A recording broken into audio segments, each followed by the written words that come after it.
Се делат ли народни пари по партиски клуч? По објавувањето на имињата на фирмите кои треба да добијат државна помош од Фондот за иновации, јавноста разбра дека дел од фирмите се во сопственост на високи државни функционери или членови на нивните семејства. Само на 3 компании блиски до вице-премиерот Ангјушев, пратеникот Локвенец и советничката во владата Ласкова, им се одобрени околу 800.000 евра. Што народот мисли за ова? Немам коментар. Немам.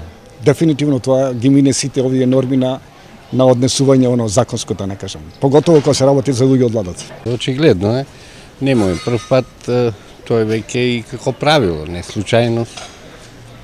До кога, не знам. Не е коректно. Не е коректно тоа што зима. Срамота. Што да кажам друго, срамота за тоа.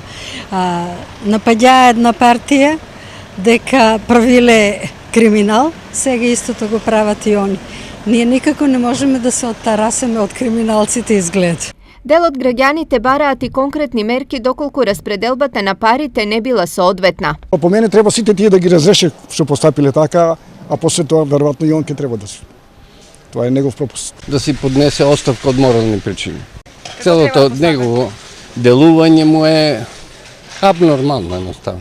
Да се истакнат тие и да се пријават.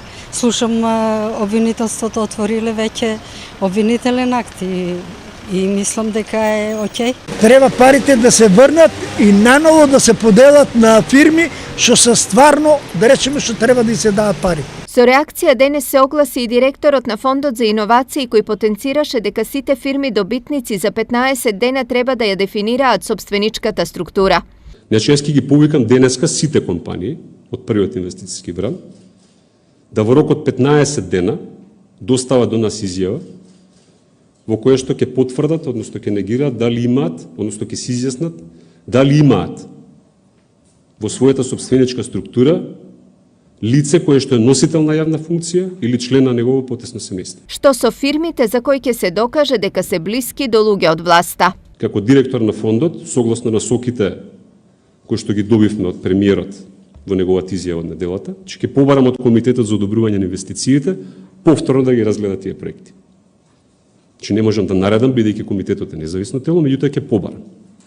Дали тие компании кои што ќе декларираат потенцијален конфликт на интерес, навистина ги исполнуваат сите критериуми, да се провери уште еднаш, самиот комитет кој што е донел одлуката, повторно да провери дали се навистина ги исполнуваат сите критериуми, тоа да го соопшти. Инаку на повикот на Фондот за кофинансирање на иновации кои ќе бидат воведени во производството, конкурираат 235 компании, од кои за 160 е донесена позитивна одлука за доделување грантови, а за 30 за условно вложување. Пристигнатите проекти од компаниите на повикот, што беше распишан на 27 април годинава и траеше 45 дена, ги оценуваа 80 домашни и 5 надворешни експерти.